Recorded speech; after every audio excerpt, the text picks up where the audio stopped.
CMR ఇప్పుడు మన Srikakulam GT road లో మరింత పెద్దగా మరింత విశాలంగా ప్రముఖ సినీ తార కుమారి శ్రీలీల గారిచే డిసెంబర్ 20న గొప్ప ప్రారంభం. మీరు రండి, నేను వస్తున్నా CMR shopping mall GT road Srikakulam.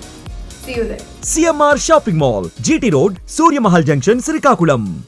Cine నటుడు అల్లు అర్జున్ వ్యవహారం జాతీయ స్థాయిలో చర్చనీయాంశంగా మారింది.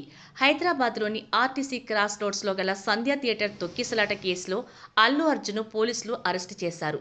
ఆయన మధ్యంతర బెయిల్ మీద విడుదలయ్యారు. ఈ అరెస్టు వ్యవహారంపై ఏపీ ఉప ముఖ్యమంత్రి పవన్ కళ్యాణ్ను మీడియా ప్రతినిధులు ప్రశ్నించారు. ఆయన సమాధానం దాటివేశారు.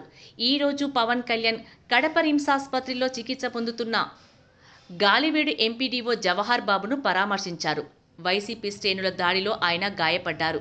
జవహర్ బాబును పరామర్శించిన అనంతరం పవన్ కళ్యాణ్ మీడియాతో మాట్లాడారు. ఈ సందర్భంగా ఓ మీడియా ప్రతినిధి అల్లు అర్జున్ అరెస్టు వ్యవహారంపై ప్రశ్నించారు. ఇది సంబంధం లేని ప్రశ్న అని పవన్ కళ్యాణ్ అన్నారు. కానీ అల్లు అర్జున్ మీ కుటుంబ సభ్యుడు కదా అంటూ మీడియా ప్రతినిధి తిరిగి ప్రశ్నించారు. ఇక్కడ మనుషులు చచ్చిపోతుంటే మీరు సినిమాల గురించి మాట్లాడడం ఏంటని పవన్ కళ్యాణ్ ఒకంత అసహనం వ్యక్తం చేశారు. పెద్ద పెద్ద సమస్యలను ప్రస్తావించాలని సూచించారు. ఈ చర్చను సినిమాల వైపు మళ్లించవద్దని, వైసీపీ అరాచకం దాడులను చూడాలి అని అన్నారు. మీడియా పెద్ద మనసుతో ఆలోచించాలని విజ్ఞప్తి చేశారు.